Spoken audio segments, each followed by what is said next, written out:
So in this video, I'm going to show you how you can take your two-player battle deck box and change it into one of these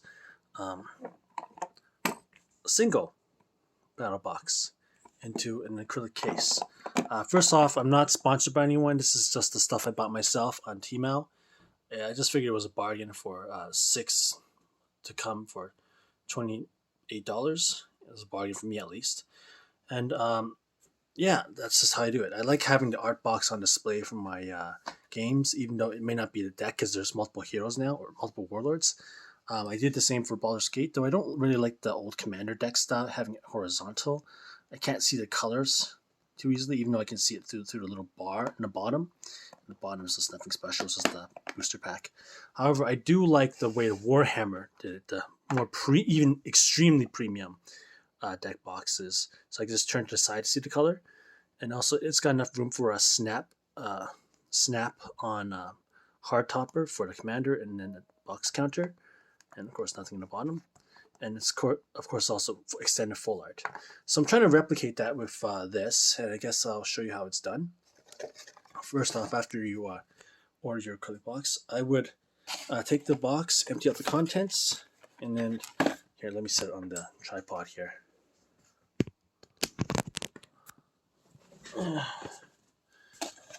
There's no tape or adhesive or anything. I just do a slight lift to bring this up.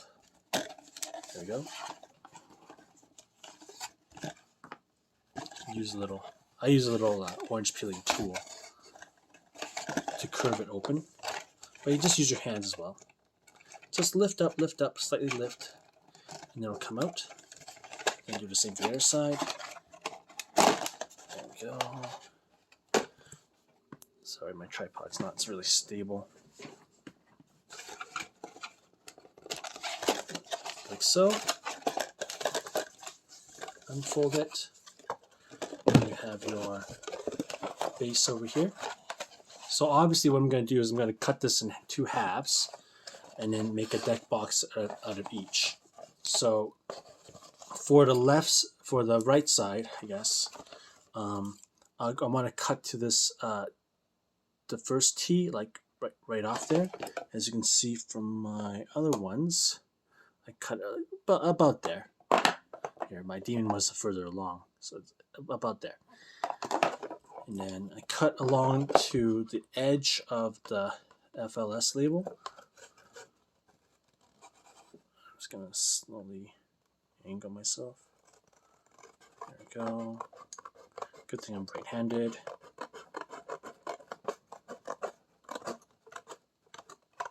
And then, of course, you can also staple towards the end, but you might not need to with this new method. I've gone through like already a full 8 boxes, so pretty far along on how to do it. And then here you'll cut across the Y, which is what you'll be doing on the left side. And just go straight over. Just a flap in the bottom. You need this flap, so you gotta keep straight. Now, the other flaps, 1, 2, 3. This you need 4. You don't need, so you can cut those right away, like so. Trying to keep the art in here, so you have that extended art feel. And the idea just came to me because like the art's is so beautiful, and I want to like represent that, like represent a card. And what do we do with cards? We put them into slabs, we put them in a hard casing. So I figured we do the same thing for deck boxes. Take this out as well. Now this is the most important cut. You want to cut the top part here where the icon is. So cut from this hole to the back of the label over here. So I'll show you the parameters. It's about like here to here.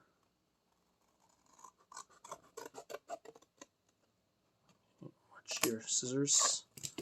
And then you cut here. Okay, now here's the easy part. So I take the box itself for measurement. It's going to be 1-to-1 with the icon like this.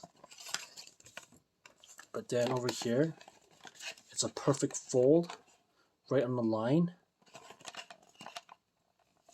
Just bend like this. I work with metal, so I bend metal all the time. So cardboard, it was easy to deduce the angle and how it's gonna work. Now for the bottom part, because outside is going to be bigger than the lower side, you want it to be a lower angle. I'd probably angle it like to the bottom of the circle icon here.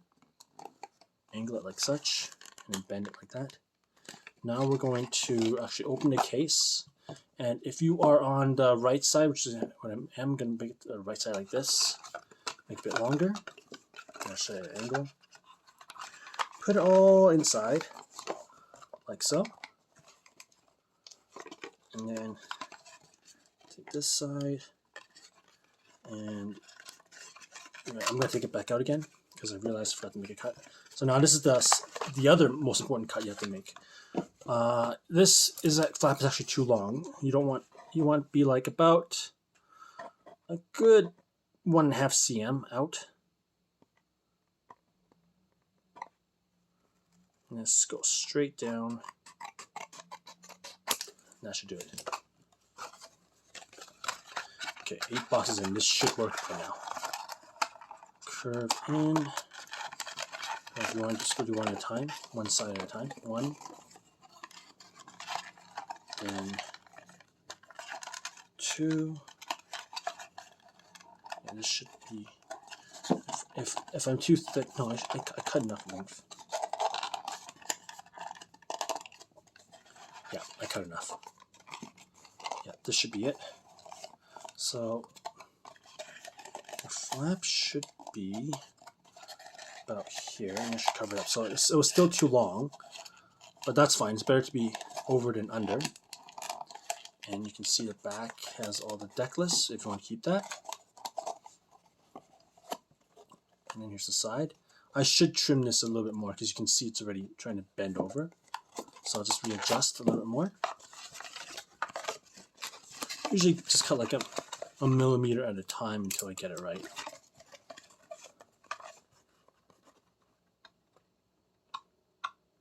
Just a little bit.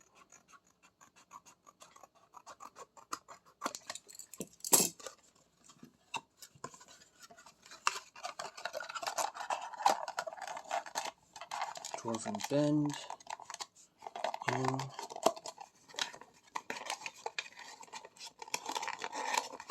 Yeah, it's really close now. Really close. And of course, actually this is really good. I'm so glad I got this on camera. Just do a fold, bend over and under, and I have it. This is the actual shape of the deck box.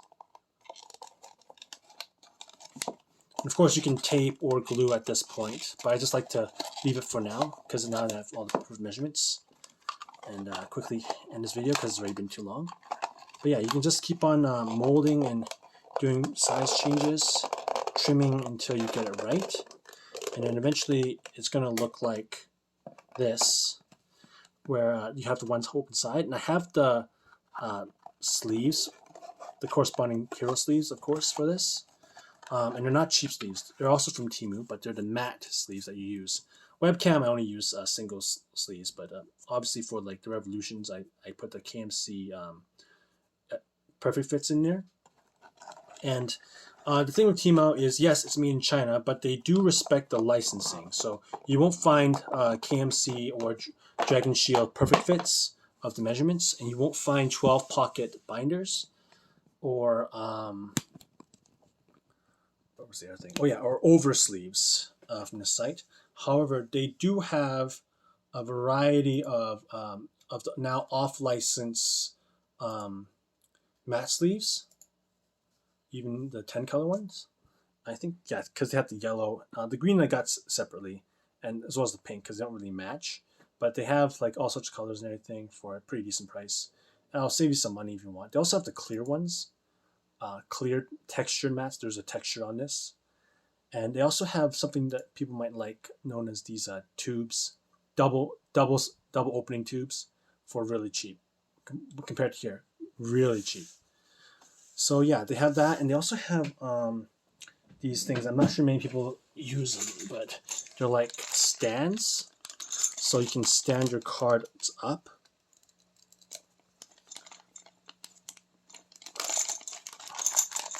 Don't really have any open cards on me right now, but yeah, they just stand up on this clip. So some things to consider. Everything that's no longer licensed, you can get. They don't have the Game Genic deck boxes either, but they do have like other ones that are off license, and they'll deliver pretty fast to Canada. So yeah, that's my little tutorial and market update, and hopefully you'll be able to make your own Legions Drums of War deck boxes or other deck boxes. When you're Magic or Pokemon. I do know about the milk carton tactic. This was a deviation from that, and if it wasn't for the fact I need to display my art, I would use that because I use so many deck boxes, and I still don't even have enough. But yeah, hope you guys enjoyed the video, and I'll see you guys next time.